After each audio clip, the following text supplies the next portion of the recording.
1971 एक ऐसा साल जब वर्ल्ड वॉर टू के बाद सबसे बड़ा मिलिट्री सरेंडर किया गया था अराउंड 93,000 सोल्जर्स के साथ। ये सरेंडर किया था पाकिस्तान आर्मी ने, और इस सरेंडर के बाद एक नए देश को आज़ादी मिलती है जिसे आज हम बांग्लादेश के नाम से जानते हैं। हेलो एवरीवन, मेरा नाम है हर्षवर्धन पाबरी, आपका वकील दोस्त, और आज हम बात करेंगे कि कैसे 1971 में इंडिया ने पाकिस्तान को हराया था और बांग्लादेश, जो कि पहले पाकिस्तान का एक हिस्सा हुआ करता था, उसकी कैसे मदद की थी फ्रीडम, आज़ादी पाने में। तो 1947 में जब इंडिया और पाकिस्तान का पार्टीशन हुआ था, तब पाकिस्तान दो हिस्सों में डिवाइडेड था, East Pakistan and West Pakistan. और ईस्ट पाकिस्तान और वेस्ट पाकिस्तान का कल्चर, लैंग्वेज काफ़ी डिफरेंट था। ईस्ट पाकिस्तान में ज़्यादातर लोग बंगाली बोलते थे और वेस्ट पाकिस्तान में ज़्यादा उर्दू बोली जाती थी, और इसलिए वेस्ट पाकिस्तान के लोग ईस्ट पाकिस्तान के लोगों को अपने से इंफीरियर समझते थे, अपने से छोटा समझते थे। और इस वजह से मोहम्मद अली जिन्ना, जो कि तब पाकिस्तान के गवर्नर जनरल थे, उनको और उनके एडवाइजर्स को लगता है कि ईस्ट पाकिस्तान और वेस्ट पाकिस्तान को प्रॉपरली यूनिफाई तभी किया जा सकता है जब वो एक लैंग्वेज बोले, एक भाषा बोले, और उनके हिसाब से वो भाषा होनी चाहिए उर्दू। और क्योंकि ब्यूरोक्रेसी, पॉलिटिक्स और मिलिट्री की सारी पावरफुल पोजीशंस वेस्ट पाकिस्तान के हाथ में थी, तो ईस्ट पाकिस्तान में जबरदस्ती उर्दू भाषा इंपोज कर दी गई। और मोहम्मद अली जिन्ना ने 21 मार्च 1948 को ढाका में स्पीच देते हुए काफी क्लियरली कहा कि पाकिस्तान की स्टेट लैंग्वेज सिर्फ उर्दू भाषा ही होगी और कोई लैंग्वेज नहीं होगी। Let me make it very clear to you. Leave no doubt that this language of Pakistan it is going to be Urdu and no other language. और इस स्पीच के बाद ईस्ट पाकिस्तान के कॉमन लोग जो थे, जो बंगाली बोलते थे, उन्होंने अपोज करते हुए प्रोटेस्ट करना स्टार्ट कर दिया, और यहाँ से शुरुआत होती है बंगाली लैंग्वेज मूवमेंट की। अब इस लैंग्वेज मूवमेंट के दौरान काफ़ी प्रोटेस्ट हुए और फाइनली 1956 में बंगाली को स्टेट लैंग्वेज भी डिक्लेयर कर दिया गया। पर इस लैंग्वेज मूवमेंट की वजह से ईस्ट पाकिस्तान के कॉमन लोग जो थे, वो अपने लैंग्वेज, कल्चर और अपने पॉलिटिकल लीडर्स को लेके काफ़ी ज़्यादा प्रोटेक्टिव हो गए थे। जैसे शेख मुजीबुर रहमान, जो कि अवामी लीग, जो कि ईस्ट पाकिस्तान की एक मेजर पॉलिटिकल पार्टी थी, उसके फाउंडिंग लीडर थे।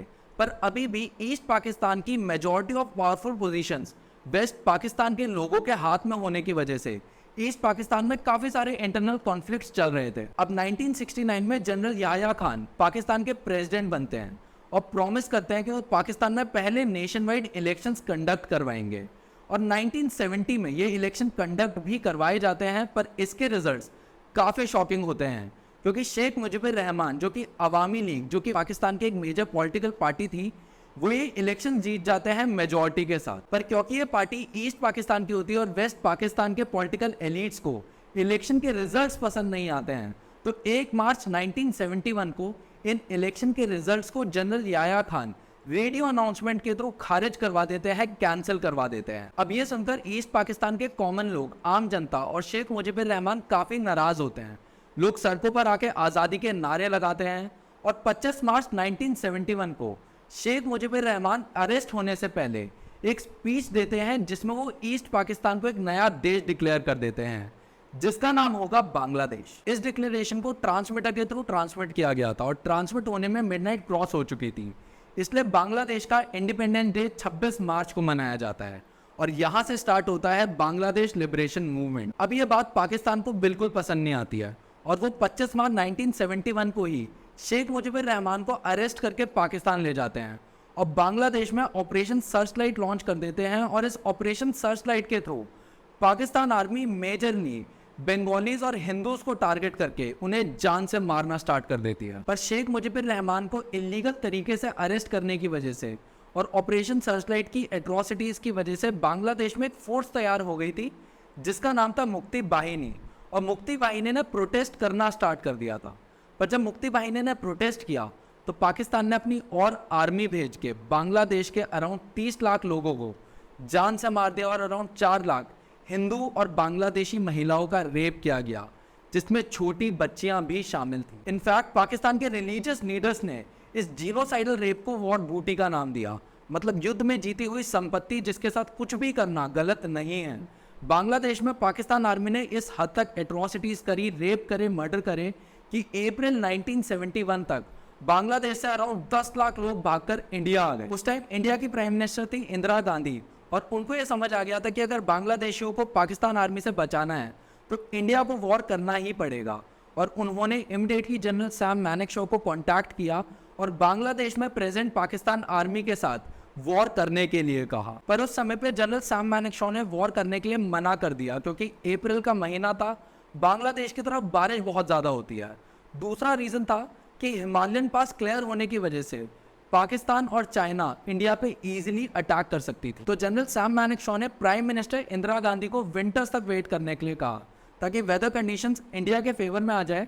और तब तक उन्होंने अपने सोल्जर्स को ट्रेन करना स्टार्ट कर दिया और साथ में मुक्ति बाहिनी, जो कि बांग्लादेश की फोर्स थी, उनको भी ट्रेनिंग प्रोवाइड करी।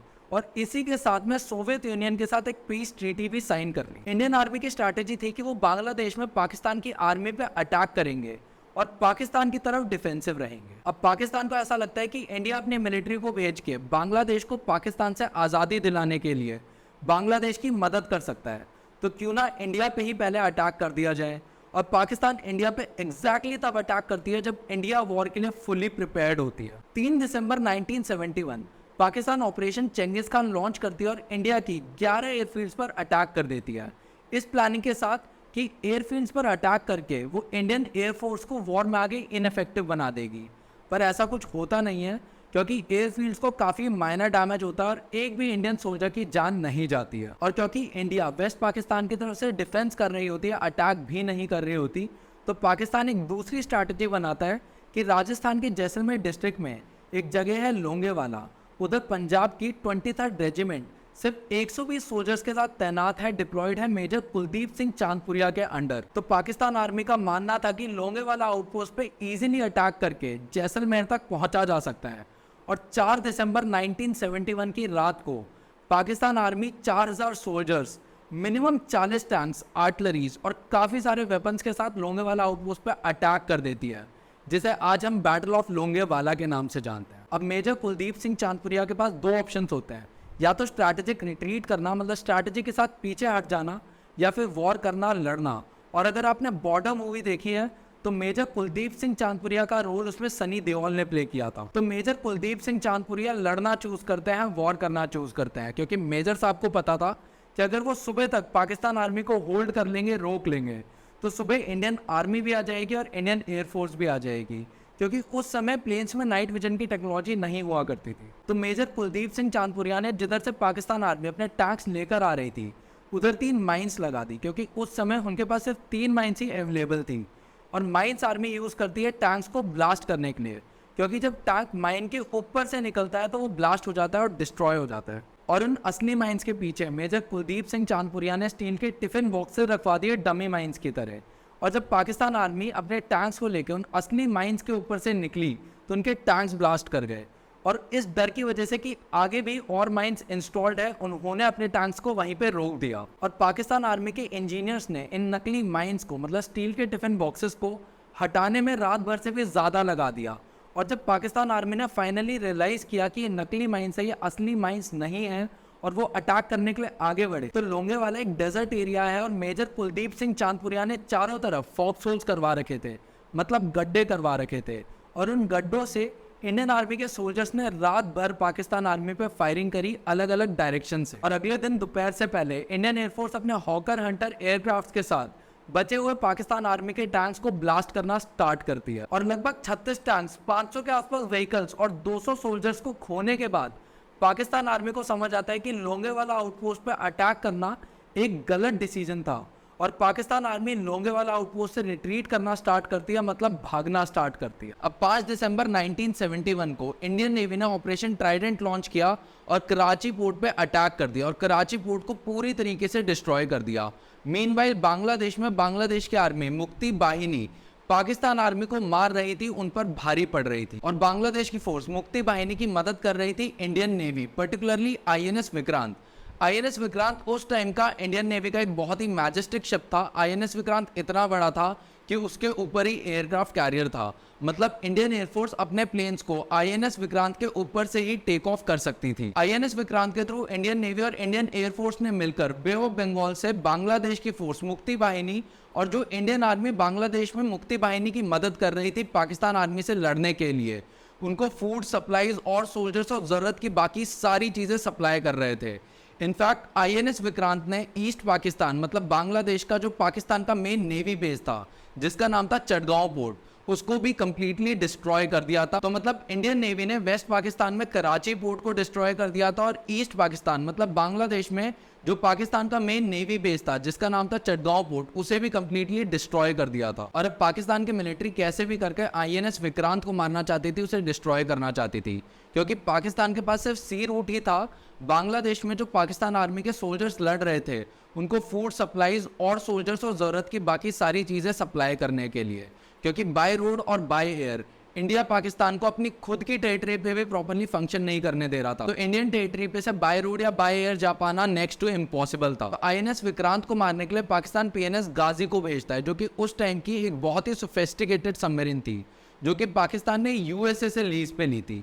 पर जैसे ही पीएनएस गाजी पाकिस्तान से थोड़ा आगे निकलती है तो इंडिया को रेडियो सिग्नल्स के थ्रू पीएनएस गाजी के आने की इंटेलिजेंस मिल जाती है। और इस इंटेलिजेंस के मिलते ही इंडियन नेवी आईएनएस विक्रांत को बचाने के लिए काफी स्मार्टली पीएनएस गाजी को कंफ्यूज करते हुए आईएनएस विक्रांत की जगह आईएनएस राजपूत के पास भेज देती है और आईएनएस विक्रांत को अंडमान निकोबार में एक जगह सेफली रख दिया जाता है, क्योंकि पीएनएस गाजी जो कि यूएसए से लीज पे ली हुई एक सोफिस्टिकेटेड सबमरीन थी, एक्चुअल में केपेबल थी आईएनएस विक्रांत को डिस्ट्रॉय करने की, आईएनएस विक्रांत को मारने के लिए। और अगर आईएनएस विक्रांत डिस्ट्रॉय हो जाता तो इंडियन नेवी को काफी हैवी लॉस होता, क्योंकि आईएनएस विक्रांत ने 1971 वॉर में एक काफी मेजर रोल प्ले किया था। पर ऐसा कुछ हुआ नहीं, क्योंकि इंडियन नेवी ने काफी स्मार्टली पीएनएस गाजी को आईएनएस विक्रांत की जगह आईएनएस राजपूत के पास भेज दिया और आईएनएस राजपूत के डेप्थ चार्जर्स के थ्रू पीएनएस गाजी जो कि एक सबमरीन थी उसकी आउटर बॉडी डैमेज हो गई और आउटर बॉडी डैमेज होने की वजह से उसमें रखे हुए टॉर्पीडोज ब्लास्ट कर गए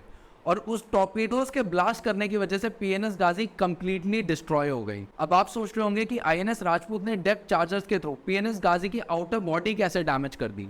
तो डेप्थ चार्जर्स पानी के अंदर एक ब्लास्ट करते हैं जिससे एक पावरफुल वेव जनरेट होती है और जो भी ऑब्जेक्ट इन पावरफुल वेव के कॉन्टैक्ट में आ जाता है वो डिस्ट्रॉय या डैमेज हो जाता है, डिपेंडिंग ऑन वो ऑब्जेक्ट उन वेव से कितना पास है। अब इस टॉपिक पे काफी कंट्रोवर्सी भी हुई और पाकिस्तान का एक अपना अलग वर्जन है पीएनएस गाजी के डूबने का, जो कि फैक्ट्स के साथ बिल्कुल भी कोरॉबरेट नहीं करता, मेल नहीं खाता। पर पीएनएस गाजी के डूबने के बाद पाकिस्तान को ये जरूर समझ आ गया था कि अब इस वॉर में जीतना इम्पॉसिबल है, क्योंकि पीएनएस गाजी जैसे सोफिस्टिकेटेड सबमरीन के डूबने के बाद पाकिस्तान के पास कोई भी इतनी सोफिस्टिकेटेड शिप या इतनी सोफिस्टिकेटेड सबमरीन नहीं थी जो कि बांग्लादेश तक पाकिस्तान आर्मी के सोल्जर्स को सप्लाईज पहुंचा सके या फिर और सोल्जर्स पहुंचा सके। तो अब इस पॉइंट पे पाकिस्तान यूएसए को अप्रोच करती है कि वो इंडिया को सीज फायर करने के लिए कहे और यूनाइटेड नेशन की सिक्योरिटी काउंसिल भी असेंबल की जाती है और यूएसए, यूके और चाइना पाकिस्तान को सपोर्ट करते हुए इंडिया को सीज फायर करने के लिए कहती है कि अब इंडिया वॉर में पीछे हट जाए। पर सोवियत यूनियन इस रेजोल्यूशन को 2 बार वीटो कर देता है और सोवियत यूनियन के वीटो करने की वजह से रेजोल्यूशन कैंसिल कर दिया जाता है। अब इस रेजोल्यूशन के कैंसिल हो जाने की वजह से यूएसए और यूके पाकिस्तान के सपोर्ट में इंडिया के अगेंस्ट अपनी शिप्स भेज देती है। पर इंडिया और सोवियत यूनियन के बीच Indo Soviet peace friendship and cooperation treaty sign होने की वजह से सोवियत यूनियन अपने शिप्स भेज देती है इंडिया को डिफेंड करने के लिए यूएसए और यूके के शिप्स के अगेंस्ट।